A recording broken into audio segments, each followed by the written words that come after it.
Queremos fazer um Quarta Convida bem bacana, o Quarta Convida Podcast, onde nós vamos ter uma pessoa entrevistada. Vamos sair um pouco desse formato comum, convencional, vamos para esse formato do podcast.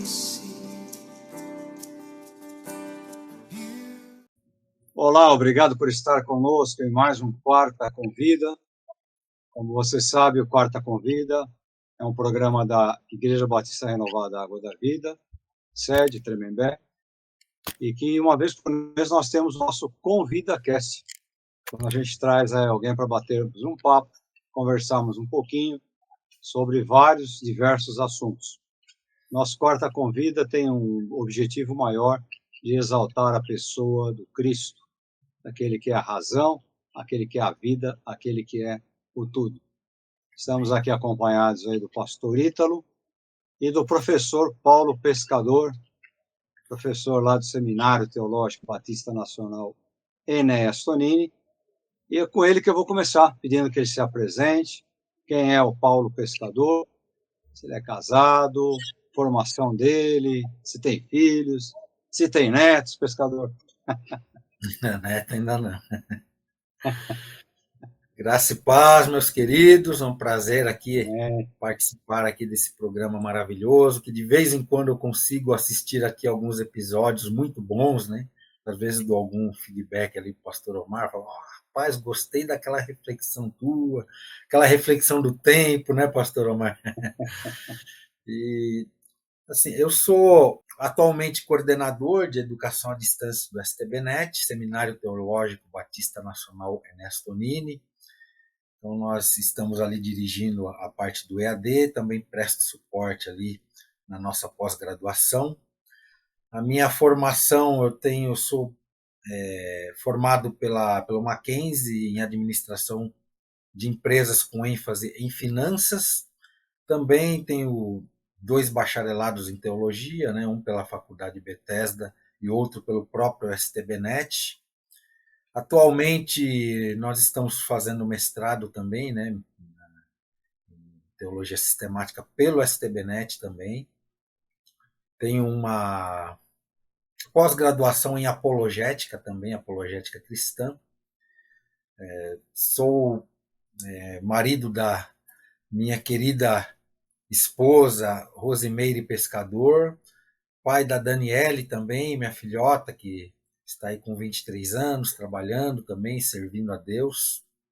Atualmente eu congrego na IBANE, né, Igreja Batista Nacional em Itaberaba, pastoreada pelo pastor Márcio, é a igreja do professor Sidney, pastor Sidney também. E estamos ali caminhando, né? No STBnet, né, o pastor Omar depois provavelmente vai falar ou fazer alguma pergunta também em relação à linha teológica, essas questões, mas quando eu buscava um seminário, né, um seminário sério, ortodoxo, tive contato com alguns com alguns livros heréticos, pastor.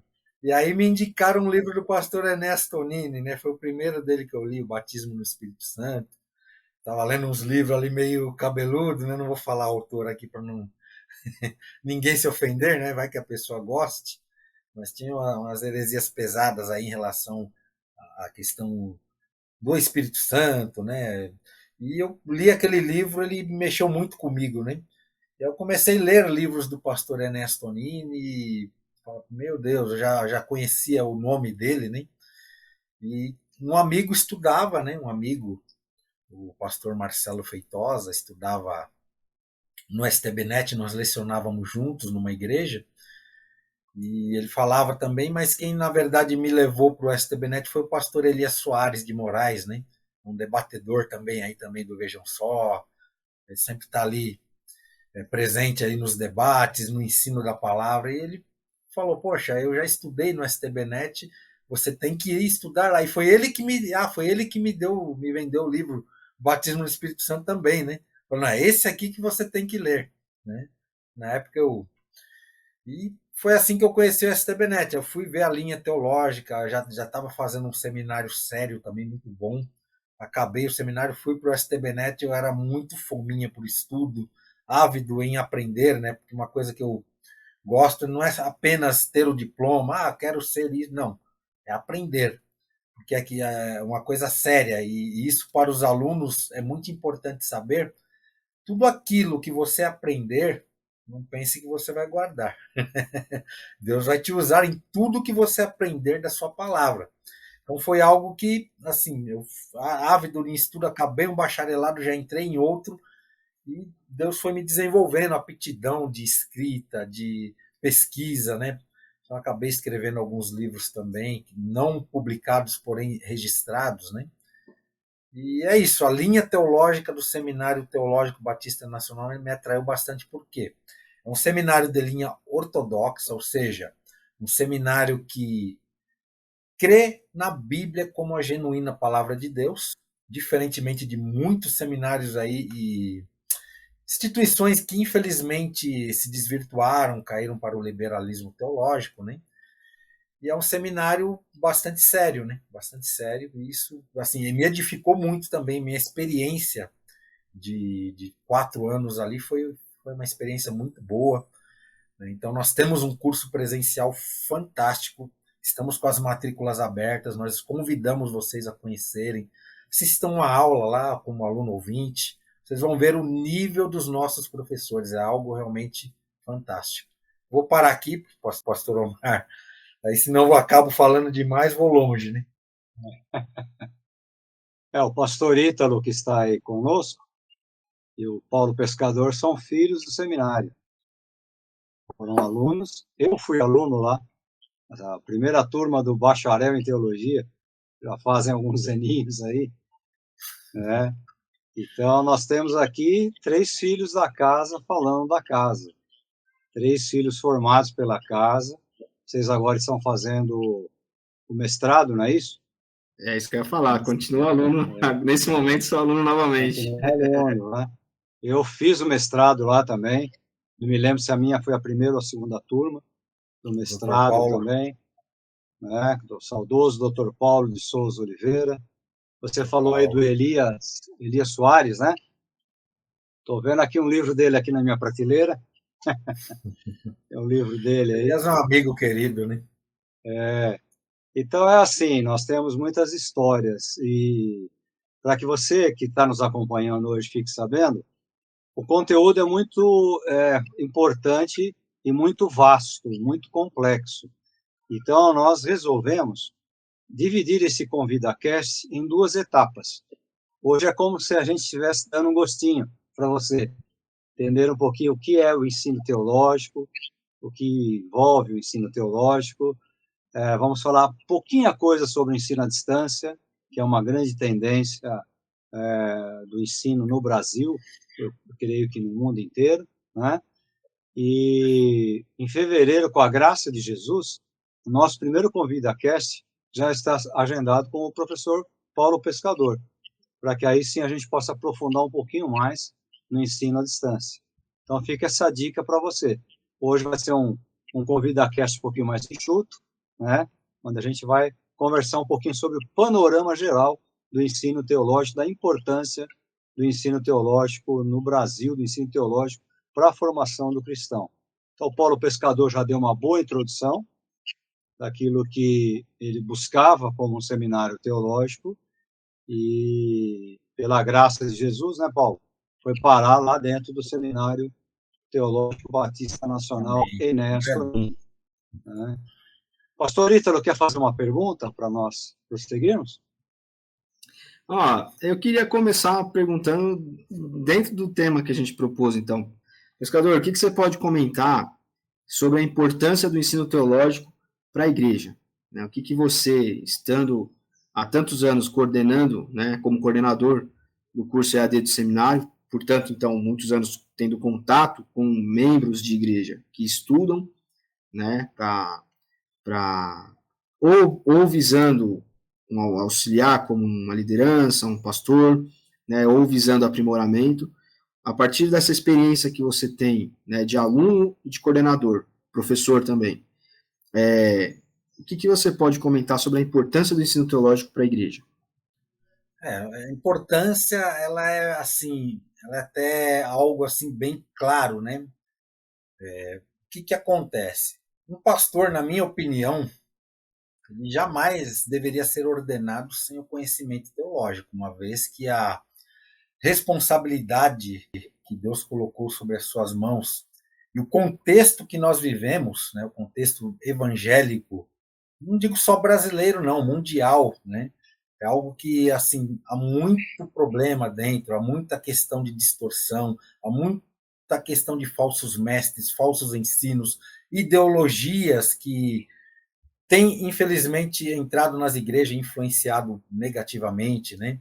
Muitos ativismos externos influenciando também a igreja, muita gente recuando diante de coisas que não deveria recuar.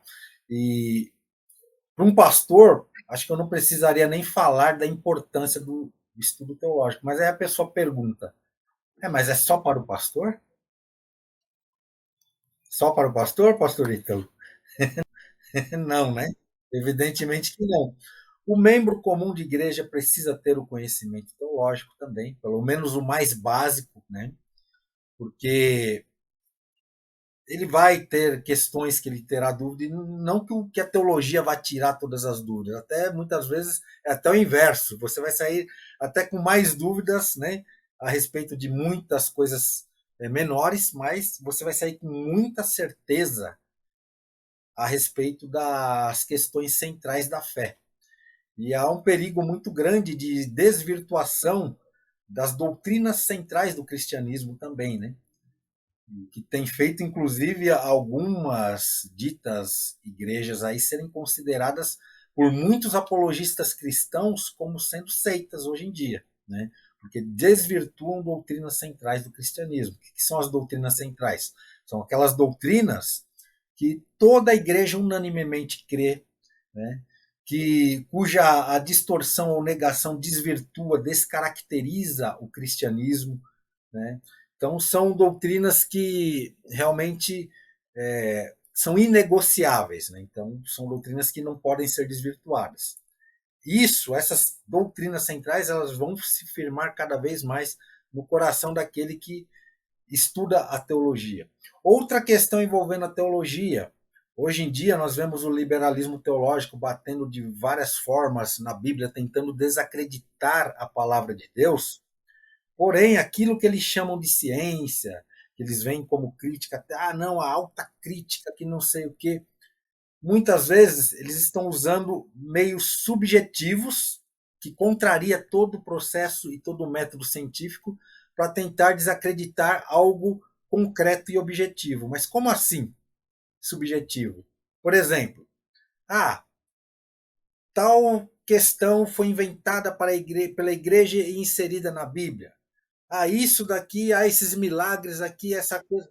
Tá bom, tudo bem. Então foi inserida. Aí eles usam uma subjetividade enorme para tentar desacreditar a Bíblia, sendo que nós, que somos os da fé, nós não temos uma fé abstrata, simplesmente algo. Não, eu aceito pela fé. Não, não só aceito pela fé. Sim, claro, eu aceito pela fé, porém, eu tenho provas concretas, históricas e objetivas acerca da veracidade do cristianismo, da veracidade dos relatos bíblicos.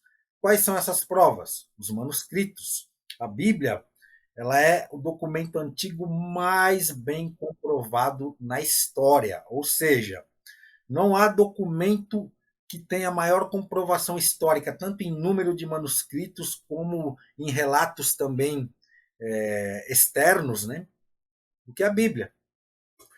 E o que acontece? Aí vem um pessoal criando algo que, entre aspas, chamam de ciência, com métodos que descredibilizam essa suposta ciência, com subjetividade para dizer, algo foi acrescentado. Tudo bem, se algo foi acrescentado na Bíblia, então me mostra a prova concreta.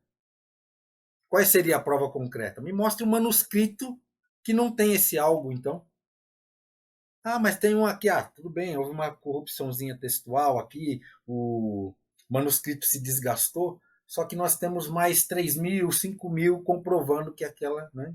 Então, para resumir, a prova concreta, ou seja, os documentos, a questão objetiva Nossa fé, ela é bem fundamentada histórica e documentalmente também. Não caia nessa falácia de que a fé é abstrata, que você tem que aceitar tudo somente pela fé. Entendeu? Nós temos provas da veracidade do cristianismo, até mesmo da veracidade da ressurreição de nosso Senhor e Salvador Jesus Cristo, só que não dá para aprofundar nisso. Então, esse é um ponto, tá? É um ponto importante em relação à teologia. Outro ponto. Ah, mas eu não sou pastor, eu sou apenas líder de mocidade. O quê? Apenas? Ah, sou apenas professora da classe infantil. Apenas? Qual a importância da nossa mocidade? É o futuro da nossa igreja, as nossas crianças. Então, muitas vezes, há uma frase, pastor Omar, de um professor não, de um humorista norte-americano, que eu não me recordo o nome, que ele fala o seguinte: quem acha caro o preço do conhecimento é porque não conhece o preço da ignorância. O que isso quer dizer? Muitas vezes, a pessoa está à frente de um grupo, um líder de uma mocidade. Às vezes ele está, como eu disse, à frente das crianças, ou até numa classe de discipulado. E ele está ali, só que ele não se preocupa em se aprofundar, em fazer um curso médio, básico, um bacharel livre, fazer um curso de teologia sério como os nossos, né? E o que acontece? Ele está ali despreparado. De repente chega um jovem que é confrontado hoje em dia pelas ideologias mundanas, pelos professores, entre aspas, aí, os filósofos da atualidade. Chega lá, o professor acaba com a fé dele lá na sala de aula. O aluno vem, fala com o líder de jovens lá, o líder não tem palavra, não consegue consolar aquele jovem, não consegue instruir, não consegue refutar aquilo que foi acusado do cristianismo. Aí ele vai ver que o preço da ignorância é muito mais caro do que o preço do conhecimento, e muitas vezes ele vai se arrepender, fala, poxa, quantos anos que eu fiquei comprando celular, tênis, isso, e não tinha R$ 300 para pagar numa mensalidade de um curso presencial, ou R$ 150 para pagar a mensalidade de uma faculdade EAD como a nossa, né? Então aí você vê a importância do ensino teológico, do estudo teológico. Mesma coisa também as pessoas que às vezes têm cargos menores ou até não têm cargos. Muitas vezes tem gente que está se espelhando em você. Você não tem cargo nenhum na igreja. Muita gente pode acreditar, muita gente está se espelhando em você. Às vezes um crente mais novo, às vezes as pessoas estão te olhando, observando, né? Além do seu testemunho de vida, né? Você tem que estar de coração preparado, né? Para responder, assim como o apóstolo Paulo instrui, né? Com mansidão, todos aqueles que pedirem a você esclarecimento sobre a razão da tua fé. Eis aí também a importância da teologia. Então, eu falei em todos os níveis, né? Falei no nível do membro que não tem cargo, que acha que não tem trabalho, mas todo mundo que foi chamado para a obra tem que colocar a mão no arado, não tem jeito, né? Falei do nível de líderes, né? De departamentos ou de mocidade, né? É importante, gente. Vocês não têm noção da importância do estudo teológico e mais. Nós temos muitos testemunhos de alunos que falam sobre a diferença que o seminário fez no seu ministério, na sua vida ministerial, na sua vida pessoal também, na sua vida profissional, na sua vida conjugal, familiar. A teologia, ela abrange todas as áreas da nossa vida. A palavra de Deus abrange todas as áreas da nossa vida, né? Então, esse é um pouquinho do que eu teria a falar sobre a importância da teologia, né, do ensino teológico na igreja e o ensino correto, que aí entra uma outra questão. Os ensinos, os modismos atuais, as questões de heresias, né? Alguém que vai lá, distorce a interpretação da Bíblia, faz uma interpretação da Bíblia segundo os seus pressupostos, ou segundo aquilo que ele pensa, segundo aquilo que ele acha, ensina, começa a ensinar coisas que se vão desvirtuando a fé cristã, e a gente tem que estar realmente preparado para combater tudo aquilo que realmente contraria a palavra de Deus. Eu costumo dizer na igreja que a Bíblia não é para ser interpretada, a Bíblia é para ser obedecida, né? Você obedecer, deixar que o Espírito Santo interpreta aí. Aplicada, né, os ensinos, aquilo que ela traz em Aplicada, essência. exatamente. E hoje, ó, a facilidade que nós estamos tendo aí, conversando à distância, é um benefício que a igreja tem, né? Logo mais à noite, por exemplo, nós temos lá um momento de oração também, aí à distância, pela internet. Então, a internet, ela nos permitiu um acesso muito grande a coisas que antigamente nós não tínhamos. Mas, ao mesmo tempo, ela também trouxe uma enxurrada de cursos fajutas, de mestres fajutas, né? Ensinos errados, e alguns, pelas bobagens e banalidades que falam, ou aquilo que o povo quer ouvir, arrastam até muitos seguidores. Então, a internet hoje, ela, se por um lado, ela é um benefício muito grande, por outro, ela também pode trazer bastante danos à verdadeira fé, à verdadeira doutrina bíblica, não é verdade? É verdade. Hoje tem que se filtrar muito, pastor Omar. Uma coisa que nós ensinamos, inclusive, nos nossos cursos EAD também. Olha, a internet, ela tem muita coisa boa, mas não, se você não tem conhecimento ou não sabe do que se trata, não vá achando que você vai achar tudo que é de bom lá. Então peça orientação, né, para os professores. Tem algum artigo, alguma coisa, passa pelo crivo aqui, vamos dar uma olhada, vamos ver do que se trata, vamos ver quem é que está publicando, né? A coisa é muito séria hoje em dia, viu? São muitas informações, né, pela internet, só que grande parte das informações desvirtuadas. E o senhor falou também da Bíblia não ser interpretada. Eu acredito que, assim, 98, 99% da Bíblia não precisa mesmo de interpretação, porque é algo muito claro. Só que as pessoas hoje em dia, outro perigo de não se fazer a teologia correta, é que muitos hoje em dia estão pegando coisas que são claras, enfáticas na Bíblia, e querendo distorcer aquele sentido para concordar com aquilo que ele crê, ou para legalizar pecado, entre outras coisas, né?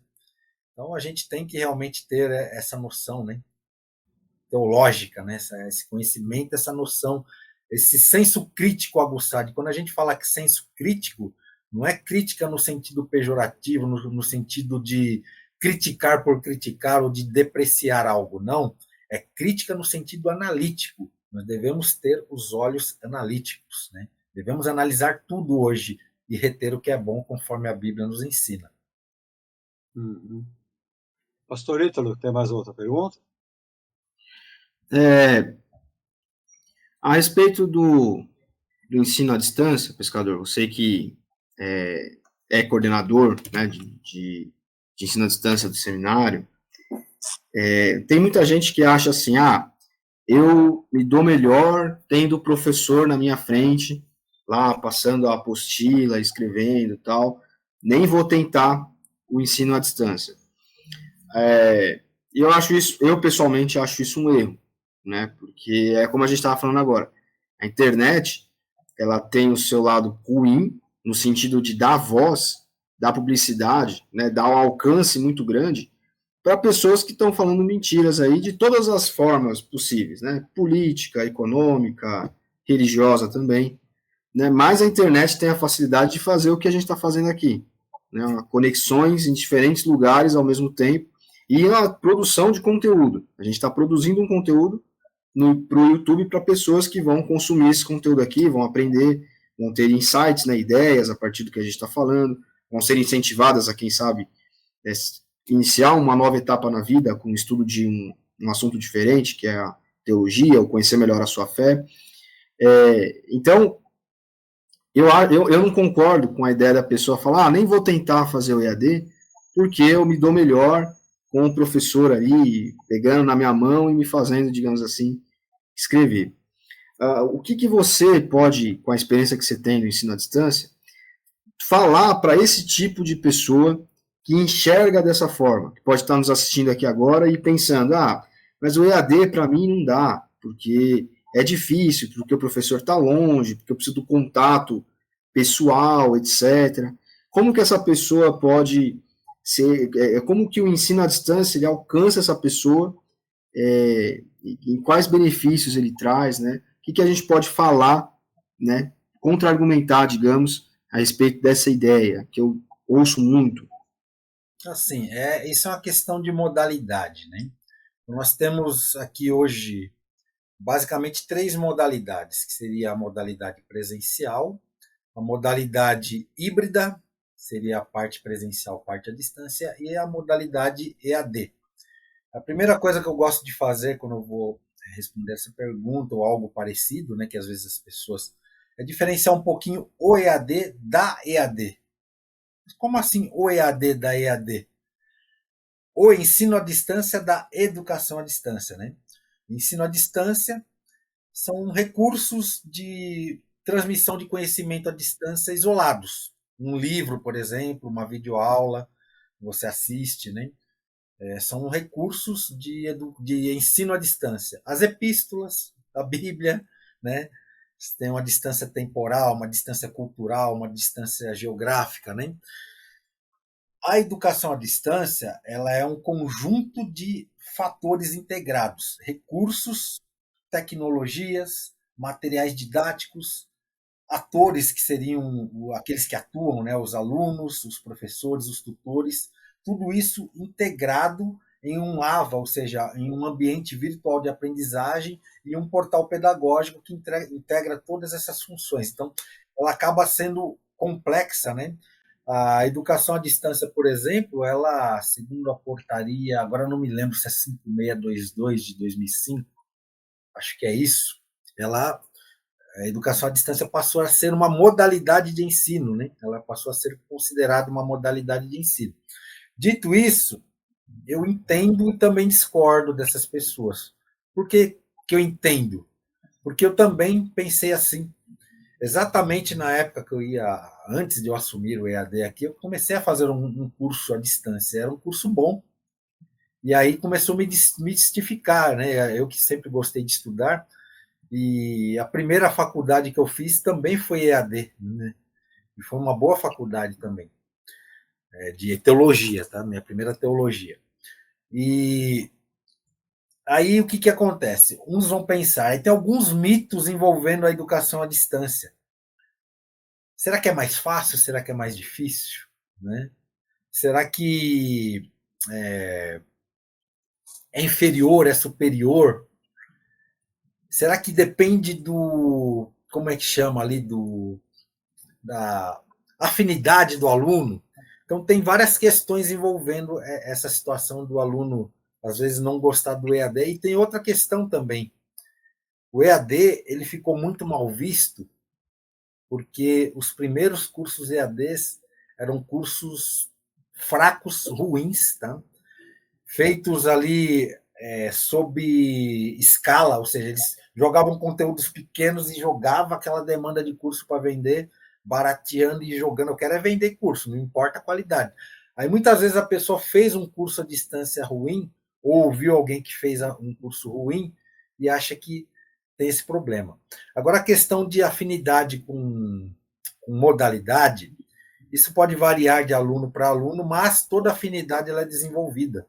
Às vezes a pessoa nunca fez, eu já tive casos de aluno de AD que entrou todo receoso, todo preconceituoso, e depois saiu amando, por causa do conteúdo nosso, né? E aí tem gente que acha, o EAD, eu vou entrar no EAD que é mais fácil, hein? Aí acaba se complicando, que às vezes não é mais fácil. Ou vou no presencial porque é mais fácil. Independe. A questão, aí outros vão falar, o aluno ele tem que ter autonomia sobre a sua questão para ele poder fazer EAD.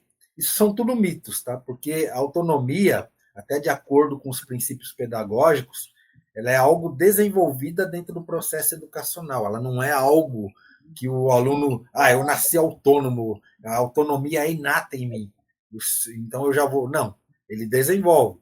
E o aluno também que, vou dar um perdido aqui, ele pode dar um perdido, entre aspas, no EAD, ele pode enganar o professor. Na verdade, não é nem enganar o professor, ele se enganar, né? Na verdade, ele está se enganando.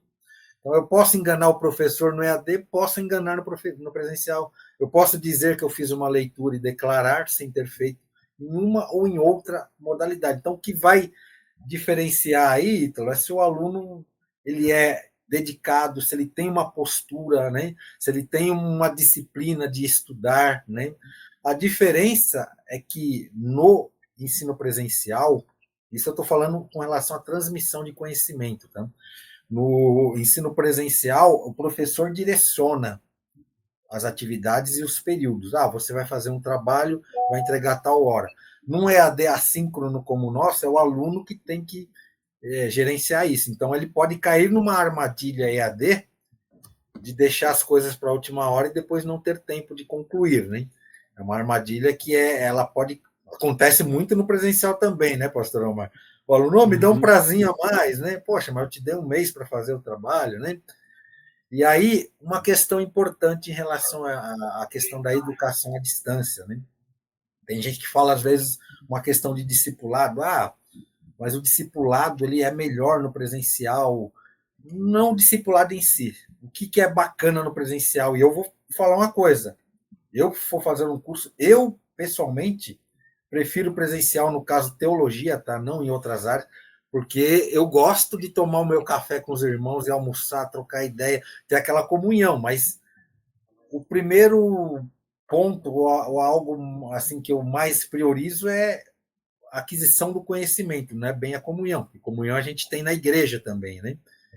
Mas é algo que eu gosto também, né? Então, vai um pouco de aluno para aluno, vai um pouco do perfil do aluno, vai um pouco também do propósito do aluno. E com relação à transmissão de conhecimento, ambas as modalidades são fantásticas, EAD e presencial, e muito das duas vai depender da postura, da dedicação e do interesse do aluno, né? Então, é isso que eu tenho a dizer em relação à questão. Agora, o EAD é o que eu estava te falando, Ítalo. Teve muitos cursos ruins, né? Lançaram muitos cursos ruins. O nosso curso ele é muito bom. Assim, não porque eu estou coordenando, mas eu monitoro vários cursos no Brasil inteiro, de várias faculdades. Ainda não achei um conteúdo compatível com... Já achei perto, já, mas compatível com o nosso, ainda não achei.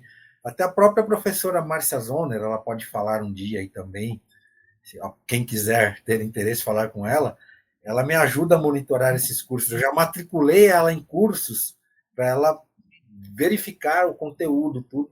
E ela é bem crítica, né? E ela mesma falou, até agora não achei. Até cursos grandes, que eu poderia citar o nome, mas por questão ética, militar, né, de faculdades grandes, né, que ela entrou, ela fez o curso, ela falou, o nosso continua melhor. Às vezes o cara tem lá um recurso cinematográfico, faz aquela filmagem naquele estúdio, mas em relação ao conteúdo, ainda não achamos alguém para bater o conteúdo do STBnet. Em relação a nível de professores, quer saber? Que se matricule, vocês vão ver o nível dos nossos professores. Estou falando com um aqui que foi meu professor, pastor Omar. Eu tive teologia do Antigo Testamento com ele, Antigo Testamento 1 também. Aprendi muito, né? E uma coisa que eu aprendi voltando naquela pergunta anterior, eu nunca esqueci de uma pregação do pastor Omar, ele deve lembrar. Obreiro usado ou obreiro aprovado? Por isso é importante também vocês fazerem uma teologia séria, para serem obreiros aprovados. Tentar moldar o caráter segundo o caráter de Cristo. E falando do discipulado que eu estava falando, tem gente que fala que o presencial, nem o presencial, nem o EAD conseguem fazer um discipulado 100% de ninguém. E também não forma o pastor, tá? O pastor não é formado no seminário. O pastor ele é formado na igreja. 50% é do seminário, ou seja, a transmissão do conhecimento teológico.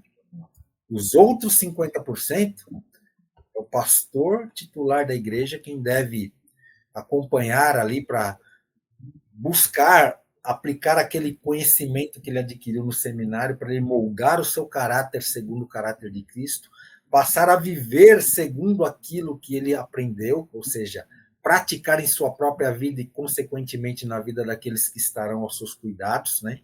ele não estará apto jamais a pregar aquilo que ele vive, se primeiramente ele não viver aquilo que ele está pregando, né? Então, isso me veio à mente aqui, pastor Omar, falando de EAD. E o EAD, ele atende perfeitamente esse requisito de transmissão de conhecimento. Tem umas vantagens, outras desvantagens, né? Às vezes a vantagem do presencial é você conseguir fazer uma pergunta e obter a resposta na hora. Às vezes você não consegue porque a sala é cheia, né? No EAD você faz a pergunta e demora um pouco para obter a resposta, mas obtém a resposta, né? Uma vantagem do EAD já também é depois, hein, Ítalo, quando a gente estudou em sábados, né? Bate aquela feijoada, dá aquela cochiladinha na aula. O que o professor falou? Aí já foi. No EAD você consegue voltar e dar um play, né? Se você der aquela cochiladinha, né? Sai com os irmãos lá para almoçar. Então é isso. Basicamente, não há muita diferença em relação à questão do aprendizado, tá? EAD. O ideal, eles são, inclusive, EAD e presencial são modalidades independentes uma da outra, tá? Outro mito é o pessoal falar o EAD veio para substituir o presencial. Mentira. O EAD não veio para substituir o presencial. Veio para complementar. Elas podem ser complementares e podem ser até mesmo interdependentes no caso do ensino híbrido. Um depende do outro. EAD e presencial formam ali algo fantástico e é até o ideal o híbrido, porque você usa o que tem de melhor das duas modalidades, né? Das duas modalidades de ensino. Muito bom. Bom, pessoal, nossa intenção hoje era essa. Era passar um apanhado geral, para que no próximo ConvidaCast a gente possa aprofundar um pouquinho. Veja, numa breve avaliação, uma introdução, nós estamos chegando aí a 40 minutos de bate-papo, de conversa, né? Então, no ConvidaCast de fevereiro, nós vamos aprofundar um pouquinho mais no ensino à distância, no ensino presencial, e falar um pouquinho também dos nossos cursos, os cursos individuais, os cursos normais que nós temos regulares, não é verdade? Talvez também trazer um pouquinho da condição que nós temos, da capacitação que nós temos, qualificação dos nossos professores e aprofundar um pouquinho também na história. O professor Pescador, ele é um bom conhecedor de como começou o ensino à distância. Então, ele vai contar um pouquinho dessa história, talvez você nem saiba, mas você está participando do ensino à distância há muito tempo, sem saber. Mas tudo isso aí é uma conversa que vai ficar para o nosso ConvidaCast de fevereiro de 2025, com a graça de Jesus, né? No estúdio da Ibrave. Nós lá vamos ter algumas mudanças também no estúdio. O estúdio vai estar mais bonito, melhor iluminado, e a gente quer inaugurar aprofundando um pouquinho esse bate-papo que nós começamos hoje. Como eu falei, quase 40 minutos, uma introdução, uma coisa bem básica, e botando para você esse gostinho na boca para você estar com a gente lá em fevereiro de 2025, na última quarta-feira. Tá certo? Professor Pescador, obrigado pela tua presença aí. Vocês têm alguma coisa a acrescentar? Fique à vontade. Eu que agradeço. Só queria lembrar que as matrículas no seminário elas sempre estão abertas, tá? Não precisa esperar para fazer matrícula. Então, se você quer fazer matrícula, por exemplo, no nosso Bacharel Livre EAD, é sempre aberto. No presencial também, em qualquer momento você pode efetivar sua matrícula, mesmo que a turma comece só no semestre que vem. E na nossa pós-graduação, nós temos uma pós-graduação de um nível muito bom e cujas atividades você consegue encaixar tranquilamente na sua rotina corrida também.